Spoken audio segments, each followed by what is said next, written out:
ഈമാൻ എന്നാൽ നാവ് കൊണ്ട് ഷഹാദത്ത് കലിമ ഉച്ചരിക്കലും, വഅ്തിഖാദുൻ അത് വിശ്വസിക്കലും, വഅമൽ അതനുസരിച്ച് പ്രവർത്തിക്കലുമാണ്.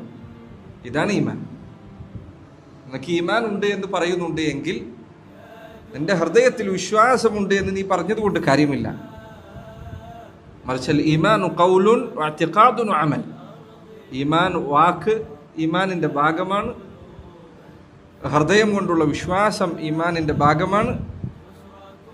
ശരീരാവയവങ്ങൾ കൊണ്ട് പ്രവർത്തിക്കുക എന്നത് ഈമാനിൻ്റെ ഭാഗമാണ്. അത് വളരെ പ്രധാനപ്പെട്ട കാര്യമാണ്. നമ്മുടെ ഈമാനിൻ്റെ അളവുകോലാണ് നമ്മുടെ നാവിലുള്ള വാക്കുകളും നമ്മുടെ ഹൃദയത്തിലുള്ള വിശ്വാസവും നമ്മുടെ പ്രവർത്തനങ്ങളും. അത് ശരിയാകുന്നില്ല എങ്കിൽ നമ്മുടെ ഈമാനിന് പ്രശ്നമുണ്ട് എന്നാണ് അതിൻ്റെ അടയാളം. അതിൻ്റെ അർത്ഥം അതാണ്. അതുകൊണ്ടാണ് അൽ ഹസനുൽ ബസ്രി അദ്ദേഹം പറഞ്ഞു, ലൈസൽ ഈമാനു ബിത്തമന്നി വല ബിത്തഹല്ലി.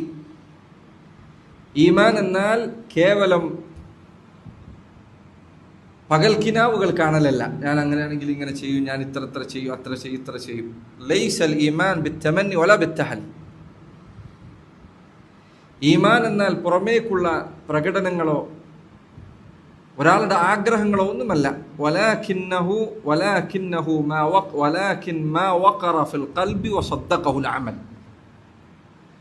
ഈമാൻ എന്നാൽ ഒരാളുടെ ഹൃദയത്തിൽ അടിയുറച്ച വിശ്വാസവും വസദ്ദഖഹുൽ അമൽ അതിനെ സത്യപ്പെടുത്തുന്ന വിധത്തിലുള്ള പ്രവർത്തനവും ഉണ്ടാകണം.